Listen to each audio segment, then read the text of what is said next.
ભરૂચ જિલ્લાના ઝઘડિયા તાલુકાના જાંબોઈ ગામની સીમમાં દીપડાના હુમલાની ઘટના સામે આવતા ગ્રામજનોમાં ભયનો માહોલ ફેલાયો છે।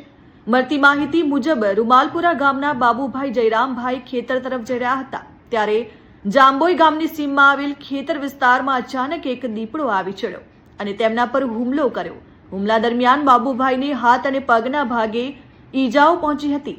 સદનસીબે નજીકમાં રહેલા શ્વાનો દીપડા સામે ભસતા અને હુમલો કરતા દીપડો ત્યાંથી ભાગી ગયો, જેના કારણે બાબુભાઈનો જીવ બચી ગયો। ઈજાગ્રસ્ત બાબુભાઈને તાત્કાલિક 108 એમ્બ્યુલન્સ મારફતે ઉમલ્લા સરકારી હોસ્પિટલ ખાતે ખસેડવામાં આવ્યા હતા, જ્યાં તબીબો દ્વારા જરૂરી સારવાર આપવામાં આવી હતી। ઘટનાની જાણ થતાં વન વિભાગના અધિકારીઓ પણ હરકતમાં આવ્યા હતા। આરએફઓ ચેતનાબેન તેમજ ફોરેસ્ટર હિનાબેન પટેલ તેમજ ઝઘડિયા તાલુકા પંચાયત પ્રમુખ સરસ્વતીબેન સંદીપભાઈ વસાવા તેમજ દુવાગપુરાના સરપંચ ઉમલ્લાના માજી સરપંચ દશરથભાઈ હોસ્પિટલ ખાતે પહોંચી ઈજાગ્રસ્તની મુલાકાત લીધી અને સમગ્ર ઘટનાની માહિતી મેળવી। વન વિભાગ દ્વારા ઘટના સ્થળે તપાસ હાથ ધરવામાં આવી છે।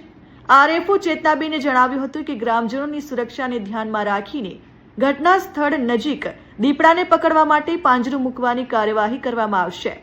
દીપડાના હુમલાની આ ઘટનાને રૂમાલપુરા અને આસપાસના ગામોમાં ચિંતાનો માહોલ ઊભો કર્યો છે, ત્યારે ગ્રામજનોએ વન વિભાગ પાસે તાત્કાલિક પગલાં લેવાની માંગ ઉઠાવી છે।